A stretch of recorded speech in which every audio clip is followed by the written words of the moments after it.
अस्सलामु अलैकुम वरहमतुल्लाहि वबरकातुहू। अल्हम्दुलिल्लाहि रब्बिल आलमीन वस्सलातु वस्सलामु अला रसूलिहिल करीम अम्मा बअद।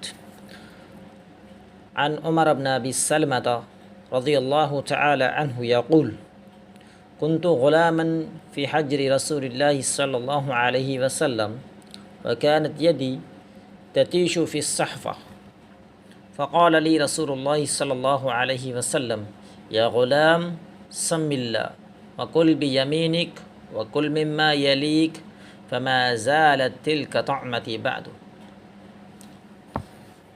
मोहतरम सामईन इकराम, बच्चें जी तरबियत वक्त जी अहम ज़रूरत है। माशरे साम्हूं नेरियूं त हर वालिदैन पंहिंजी बच्चें जी नाफ़रमानीअ मथे परेशान नज़र अचनि था। हालांकि ऑनलाइन कोर्सेस ऑफलाइन कोर्सेस हलनि पिया तरबियत जे ताल्लुक़ सां, लेकिन इन्ही जो को ख़ासो या वधारे फ़ाइदो नज़र नथो अचे। वजह सिर्फ़ इहा आहे जे बच्चें जी तरबियत असल में माउ पीउ खे बचपन में करणी खपे। तरबियत की तरफ़ तवज्जो माउ पीउ खे बचपन में करणी खपे। तेला करे बचपन जो जेको वक़्तु आहे उहो असल वक़्तु आहे तरबियत जो असल वक़्तु बचपन जो आहे। उमूमन इन जी वक़्त में वालिदैन लापरवाही, लाडो प्यार ने बेवजह मोहब्बत अहिड़ी तरह से पंहिंजे बच्चे खे न हकल हौकाटो ईअं आज़ादु छॾ ॾिए था। इन जी वजह सां उन ॿार मथे बच्चे मथे बचपन में बुराई जो असरु पए थो, नाफ़रमानी जो असरु पए थो, त उन बुराई मथे या उन नाफ़रमानी मथे बचपन खां बाद बि क़ाइमु रहे था।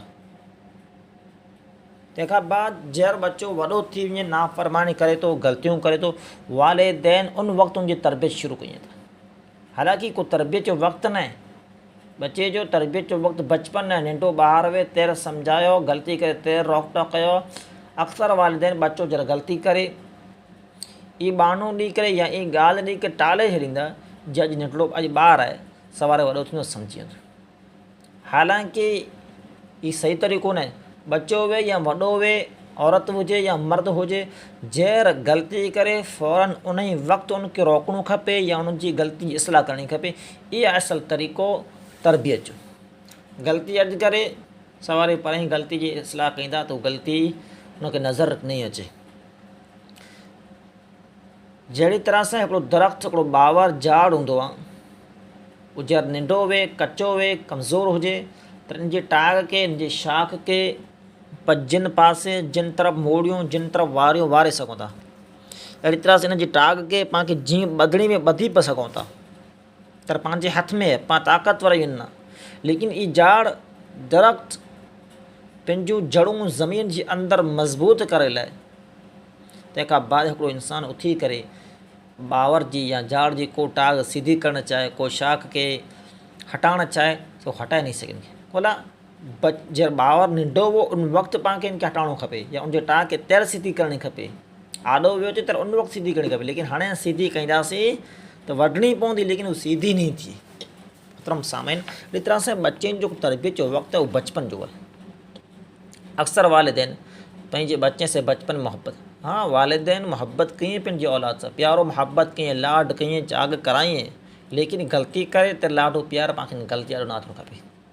ग़लती करे तो बच्चे की ग़लती इस्लाह करणी खपे, ग़लती में रोक टोक करणो खपे। नाफ़रमानी करे तो दीन जी कमे, दीन जे हकामे जी नाफ़रमानी करे तो, अल्लाह जी रसूल जी नाफ़रमानी करे तो, इनखे मथे रोक टोक करणो खपे, हकल हकाट हुअणु खपे। अल्लाह जे नबी अलैहिस्सलातु वस्सलाम पे औलाद सां मोहब्बत कंदा हुआ। नबी अलैहिस्सलातु वस्सलाम जी पे बच्चे ॿार सां मोहब्बत बेहद दर्जा, नबी सल्लल्लाहु अलैहि वसल्लम बच्चे सां मोहब्बत कंदा हुआ। एक शफ़ीक़ आहे। बाद हदीस में अचे नबी अलैहिस्सलातु वस्सलाम माड़ूअ में वधारे बच्चे मथे मुशफ़िक़ हूंदा हुआ, बच्चे मथे ॿार मथे मुशफ़िक़ मेहरबान शफ़ीक़ हूंदा हुआ। हद दर्जा नबी अलैहिस्सलातु वस्सलाम जी बच्चे सां मोहब्बत हूंदी। लेकिन इन मोहब्बत खां बावजूद अगर बच्चा ॿार ग़लती कई था, नबी अलैहिस्सलातु वस्सलाम ॾिसे पिया त फ़ौरन नबी सल्लल्लाहु अलैहि वसल्लम रोक टोक कंदा हुआ, रोकींदा हुआ, इस्लाह कंदा हुआ, ग़लती न रोकींदा हुआ। हज़रत हसन हुसैन रज़ी अल्लाह तआला अन्हु से नबी जी केतिरी मोहब्बत है, नबी सल्लल्लाहु अलैहि वसल्लम इन पंहिंजी औलाद से केतिरी मोहब्बत कई हसन हुसैन सां, बेहद दर्जा। उसके बाद हदीस में अचे तो अल्लाह जे नबी खुतबो ॾिने पे उन वक़्तु हसन हुसैन पुॼी अल्लाह जे नबी मिंबर में उतरी करे ॿिन्ही साहबा खे कोठे हसन हुसैन खे एतिरी बेहद दर्जा मोहब्बत, ॿिए फिरा वञी पोइ खुतबो शुरू कयईं। एतिरी हद दर्जे जी मोहब्बत खां बावजूदि हसन रज़ी अल्लाह तआला अन्हु हिकिड़े दफ़ा सदके जी खजूर खाई वेंदा। आल जे रसूल मथे सदको खाइणु हराम आहे। अल्लाह जो रसूल हिते ई न सोचो, हिते ई ख़्यालु न कयो जे हसन अॼु नंढो आहे ग़लती सां खाए थो, सवारे सम्झी वेंदो त छॾ ॾींदो, न बल्कि अञा नंढो ॿारु आहे, ग़लती करे थो हसन, फ़ौरन अल्लाह जे नबी अलैहिस्सलातु वस्सलाम जे इख़ कढी फिकाए छॾे, इर्मी कढी फिकाए छॾ हुनखे। आल जे रसूल मथे सदको खाइणु हराम आहे। अहिड़ा हिते बच्चो ग़लती करे थो, नबी जी मोहब्बत जो वाक़ियो सुना हज़रत हसन हुसैन सां, एतिरी मोहब्बत ग़लती हसन कंहिं फ़ौरन अल्लाह जे नबी अलैहिस्सलातु वस्सलाम मुंहं मां कढी फिकाए छॾे। अॼु बच्चो ॿारु कीअं नाफ़रमानी करे पियो या को गुटकाऊं खाए पियो या को हराम चीज़ूं खाए पियो त वालिदैन ई चई करे छॾ ॾींदा, या अॼु ॿारु अॼु न आहे ख़बर जेको हराम आहे को हलाल आहे, सवारे सम्झनि त पंहिंजे छॾ ॾींदो। हालांकि ई नशो जो बणी रहंदो, आदत बणी रहंदी हिकिड़ी खाधे पीते जी।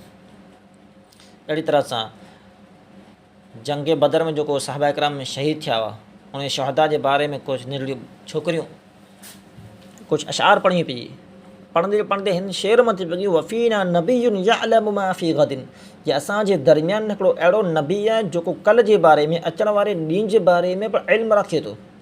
नबी सल्लल्लाहु अलैहि वसल्लम फ़ौरन रोकियो, तेना मन पढ़ई अल्लाह जे नबी सुम्हां पई, लेकिन जॾहिं हिन शेर मथे लॻियूं अल्लाह जे नबी अलैहिस्सलातु वस्सलाम फ़ौरन चए ताई हाज़िही वक़ूली बिल्लज़ी कुंती तक़ूलीन, नबी चए हीअ जेको ऐं पढ़ो थियूं वफ़ीना नबीयुन यअलमु मा फ़ी गदिन, इनखे छॾियो, इन मौन जेकी ऐं पढ़े थी उहो पढ़ो पई। ते ग़लती कयूं बचियूं, फ़ौरन अल्लाह जे नबी अलैहिस्सलातु वस्सलाम इस्लाह कयो, फ़ौरन ग़लती मत रोकियो कि हीअ ग़लति चीज़ आहे, सही करो हिते न मन ते सही आहे, उहो ज पढ़ो पई। नंढियूं बचियूं आहिनि, ॿार आहिनि, अल्लाह जो नबी फ़ौरन हुनजी ग़लती इस्लाह करे पियो। अहिड़ी तरह सां उमर बिन अबी सलमा जो वाक़ियो, चवनि था ॼाऊं अल्लाह जे नबी अलैहिस्सलातु वस्सलाम वटि हुउसि, मुंहिंजी मां यतीम हुउसि, नबी बि मानी खाधी, अल्लाह जो नबी फ़ौरन चयो या ग़ुलाम समिल्ला, अल्लाह जो नालो गिनी मानी खा, वकुल बि यमीनिक, अल्लाह जे नाले जे साथ साथ सवरे हथ सां मानी खा, वकुल मिम्मा यलीक, अने जेको तोखे ओॾो वे उतां मानी खा, मां ज़रा तिल का तौमती बादो। अहिड़ी तरह सां अल्लाह जी नबी जी तरबियत मूंखे ज़िंदगी भर यादि रही, पूरी ज़िंदगी इन तरबियत जो मूंखे असरु रहियो। बचपन में जेको तरबियत कई इन जो ज़िंदगी भर असरु रहे थो। हीअ अब्दुल्ला बिन ऐं उमर बिन अबी सलमा जे वाक़िए सां ख़बर पए थी। बचपन में अल्लाह जे नबी अलैहिस्सलातु वस्सलाम बि मानी खे था ऐं कुझु ग़लतियूं कयूं था, इन ग़लती जे फ़ौरन अल्लाह जे नबी अलैहिस्सलातु वस्सलाम रोकियूं था, फ़ौरन ग़लती इस्लाह कयूं था, ने ई इस्लाह हज़रत उमर बिन अबी सलमा खे ज़िंदगी भर यादि रही, ने इन इस्लाह जो असरु उमर बिन अबी सलमा खे ज़िंदगी भर। मोहतरम सामिन कराम, त पाणखे हुअणु खपे जे बच्चा जर पर ग़लती कई उन बच्चे जी उन वक़्तु इस्लाह थियणी खपे। बच्चा अगरि को नाफ़रमानी कयूं था, को ग़लति कमु कयूं था, त उन बच्चे खे ई बहानो ॾेई करे न छॾिणो खपे जे अॼु ॿार आहिनि सवार वॾा थींदा, बल्कि ॿार वे बच्चो वे वॾो वे औरत वे मर्द हुजे धीउ हुजे पुटु हुजे, उनजी फ़ौरन उन जिते ग़लती कयूं उन वक़्तु उनजी इस्लाह करणु ज़रूरी आहे। अहिड़ी तरह सां तरबियत लाइ हिकु ॻाल्हि इहा बि ज़रूरी आहे जे वालिदैन पंहिंजी बच्चनि खे औलादनि खे ज़ुबानी तौर पर नसीहतूं हमेशह खाईंदा रहे। अंबिया इकराम अलैहिस्सलातु वस्सलाम जा वाक़िया सुणाइए, सहाबा इकराम जा क़िसा सुणाइए, मुहद्दिसीन जी क़ुर्बानी सुणाइए। अहिड़ी तरह सां तरबियत लाइ जेको अहम चीज़ ज़रूरी आहे उहा इहा आहे जे वालिदैन ख़ुदि अमली तौर मथे पंहिंजो करैक्टर पेश कईं, पंहिंजो नमूनो पेश कईं बच्चे साम्हूं, ताकी बच्चा पंहिंजे वालिदैन खे ॾिसी करे उन अमल मथे उन अमल करे लाइ करे उनजे अंदरि शौक़ु उहो हौसलो पैदा थिए कि असांजा वालिदैन कीअं था, शायदि की को ख़ासि चीज़ हूंदी।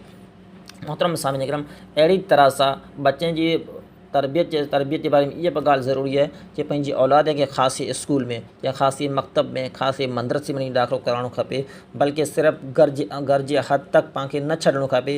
अहिड़े मकतब में रवानो कयो जिते पढ़ाई ख़ासि हुए, अहिड़े मदरसे अहिड़े मस्जिद में अहिड़े स्कूल में रवानो कयो जिते पढ़ाई या तालीम और तरबियत बेहद ख़ासि हुए, बेहद ख़ासि हुए, बहितर हुई उन बच्चे लाइ करे अहिड़े मकतब में पाण रवानो करणु खपे। को अगरि मकतब में रवानो कयूं था त मकतब जे साथ साथ घर में अचे खां बाद माँ वालिदैन मथे माँ पे मथे ज़रूरी है कि बच्चे की घर में पर तरबियत जारी व सर रखें। अल्लाह तबारक व तआला से दुआ अल्लाह तबारक व तआला हर माँ पे के पंहिंजे औलाद जी बेहतरीन तरीक़े सां तरबियत करे जी तौफ़ीक़ अता फ़रमाए। व आख़िरु दअवाना अनिल हम्दुलिल्लाहि रब्बिल आलमीन। वस्सलामु अलैकुम व रहमतुल्लाहि व बरकातुहू।